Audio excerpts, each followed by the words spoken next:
Assalamualaikum warahmatullahi wabarakatuh. Perkenalkan, nama saya Gito Kurniawan. Saya dari kelompok 1 akan membahas tentang konsep dan urgensi pendidikan kewarganegaraan dalam pencerdasan kehidupan bangsa. Tujuan pendidikan kewarganegaraan dimanapun umumnya bertujuan untuk membentuk warga negara yang baik atau good citizen.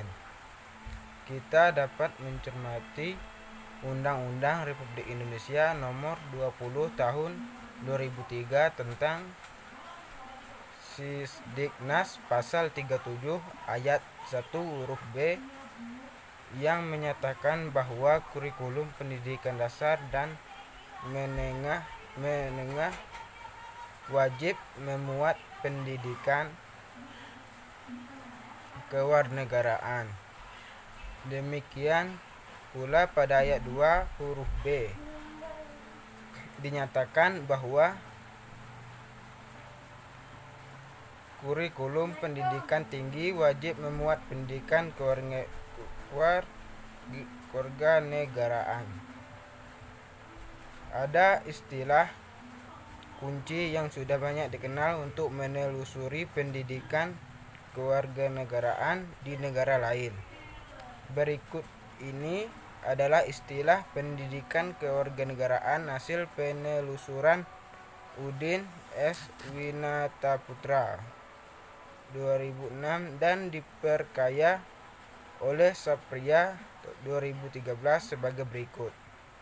Yang pertama, pendidikan kewarganegaraan Indonesia. Yang kedua, civic education atau USA. Yang ketiga, citizenship education atau UK. Ta'limatul muwatanah tarbiyatul watoniyah atau think tank. Education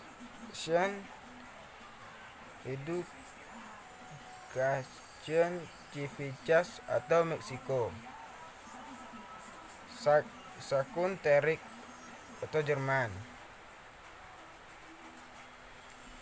Civic Social Studies atau Australia. Social Studies atau USA.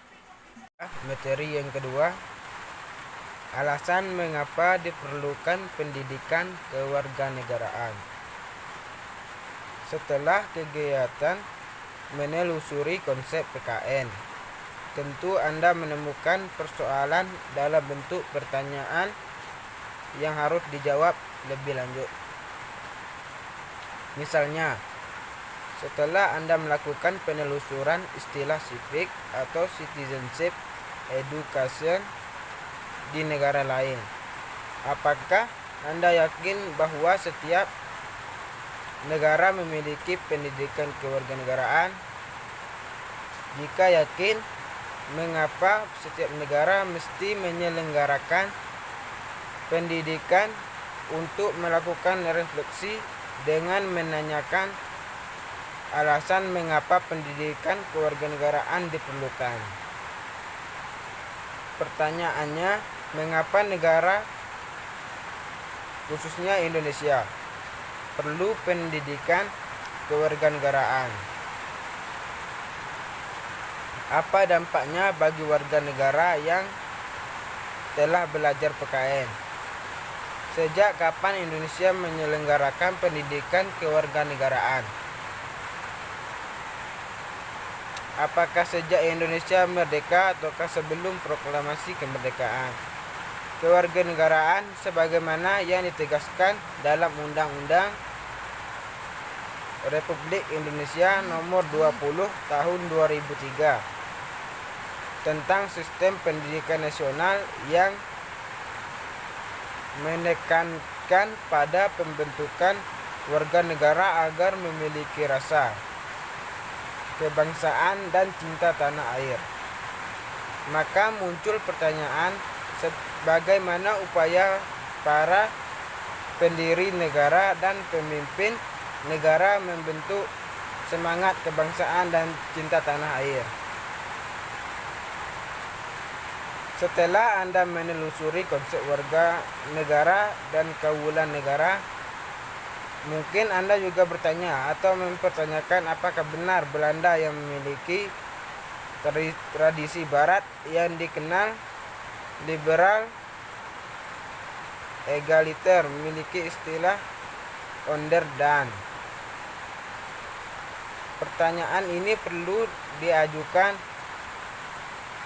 mengingat istilah onderdaan sedikit kontroversial bila dibawa dan diberlakukan oleh Belanda yang memiliki tradisi barat.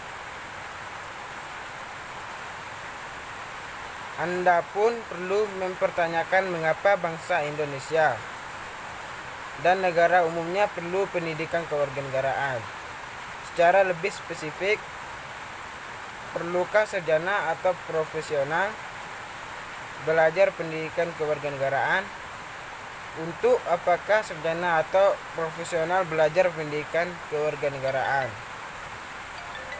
Apabila memperhatikan hasil penelusuran, konsep dan urgensi pendidikan kewarganegaraan di atas, terkesan bahwa PKN Indonesia banyak dipengaruhi oleh pendidikan kewarganegaraan dalam tradisi barat.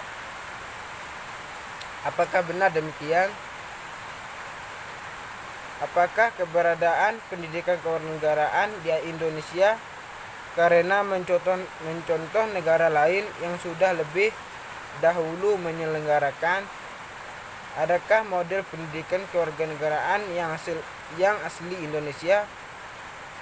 Bagaimana model yang dapat dikembangkan?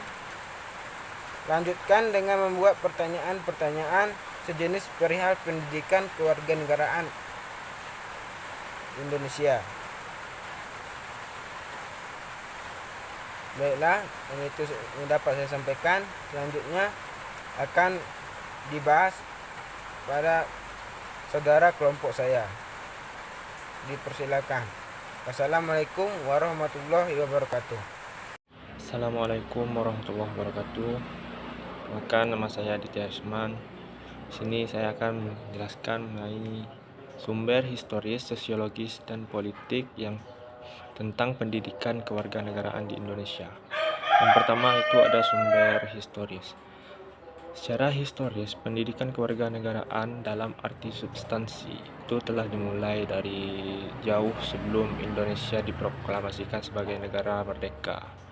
Dalam sejarah kebangsaan Indonesia, berdirinya organisasi Budi Utomo tahun 1908 disepakati sebagai Hari Kebangkitan Nasional karena pada saat itulah dalam diri bangsa Indonesia mulai tumbuh kesadaran sebagai bangsa walaupun belum dinamakan Indonesia. Setelah berdiri Budi Utomo, berdiri pula organisasi pergerakan kebangsaan lain, contohnya seperti Syarikat Islam, Muhammadiyah, Indonesian Party, PSII, PKI, NU, dan organisasi lainnya yang tujuan akhirnya itu untuk ingin melepaskan diri dari penjajahan negara luar. Kemudian menurut Profesor Nina Lubis pada tahun 2008, seorang sejarawan menyatakan dahulu musuh itu jelas, penjajahan yang tidak memberikan ruang untuk mendapatkan keadilan. Kemanusiaan yang sama bagi warga negara kini musuh bukan dari luar, tetapi dari dalam negeri ini sendiri. Contohnya yaitu korupsi yang merajalela, ketidakadilan, pelanggaran HAM, kemiskinan, ketidakmerataan ekonomi, penyalahgunaan kekuasaan, tidak menghormati harkat dan martabat orang lain, suap menyuap, dan lain-lain. Kemudian selanjutnya sumber sosiologis. Pada saat permulaan atau awal kemerdekaan lebih banyak dilakukan pada tataran sosial kultural dan dilakukan oleh para pemimpin negara dan bangsa. Dalam pidato-pidatonya, para pemimpin mengajak seluruh rakyat untuk mencintai tanah air dan bangsa Indonesia. Seluruh pemimpin bangsa membakar semangat rakyat untuk mengusir penjajah-penjajah dari negara kita yang hendak kembali menguasai dan menduduki Indonesia yang telah dinyatakan merdeka. Upaya pendidikan kewarganegaraan pasca kemerdekaan tahun 1945 belum dilaksanakan di sekolah-sekolah hingga terbitnya buku civics pertama di Indonesia yang berjudul Manusia dan Masyarakat Baru Indonesia yang disusun bersama oleh Mr. Soeharto, Mr. Muhammad Hotarock, Suroyo Warsid, Sumarjo, Khalid Rasjidi, Soekarno, dan Mr. G. Siti Simorangkir. Pada cetakan kedua, Menteri Pendidikan, Pengajaran, dan Kebudayaan Priyono tahun 1960. Dalam sambutannya menyatakan bahwa setelah keluarnya dekret Presiden kembali kepada Undang-Undang 1945, sudah sewajarnya dilakukan pembaruan pendidikan nasional. Kemudian C itu sumber politik. Sumber politik pendidikan kewarganegaraan mulai dikenal dalam pendidikan sekolah yang dapat digali dari dokumen kurikulum sejak tahun 1957. Sebagaimana dapat diidentifikasi dari pernyataan Sumantri pada tahun 1972 bahwa masa Orde Lama mulai dikenal istilah yang pertama kewarganegaraan pada tahun 1997, yang kedua sipik pada tahun 1962, dan yang ketiga pendidikan kewarganegaraan negara pada tahun 1968. Pada masa Orde Lama, sekitar tahun 1957, isi mata pelajaran PKN membahas cara memperoleh dan kehilangan kewarganegaraan. Sedangkan dalam Civic 1961 lebih banyak membahas tentang sejarah kebangkitan nasional, Undang-Undang Dasar, pidato-pidato politik kenegaraan yang terutama diarahkan untuk Nation of Character Building bangsa Indonesia atau untuk pendidikan karakter seorang pada suatu negara. Sekian, terima kasih. Assalamualaikum warahmatullahi wabarakatuh. Baik, saya Bayu Okta Rizal dari kelompok 1 dengan NIM 2010205012. Saya akan membahas tentang dinamika dan tantangan pendidikan kewarganegaraan. Era globalisasi yang ditandai oleh perkembangan yang begitu cepat dalam bidang teknologi. Informasi mengakibatkan perubahan dalam semua tatanan kehidupan termasuk perilaku warga negara. Utamanya peserta didik. Kecenderungan perilaku warga negara ada dua, yakni perilaku positif dan negatif. Pendidikan kewarganegaraan perlu mendorong warga negara agar mampu memanfaatkan pengaruh positif perkembangan iptek untuk membangun negara bangsa. Nasib sebuah bangsa tidak ditentukan oleh bangsa lain, melainkan sangat tergantung pada kemampuan bangsa sendiri. Demikian pula untuk masa depan pendidikan kewarganegaraan sangat ditentukan oleh eksistensi konstitusi negara dan bangsa Indonesia. Pendidikan kewarganegaraan sangat dipengaruhi oleh konstitusi yang berlaku dan berkembang tuntunan kemajuan bangsa. Bahkan yang lebih penting lagi akan sangat ditentukan oleh pelaksanaan konstitusi yang berlaku. Mungkin itu saja dari kelompok kami. Terima kasih. Kami ucapkan Assalamualaikum warahmatullahi wabarakatuh.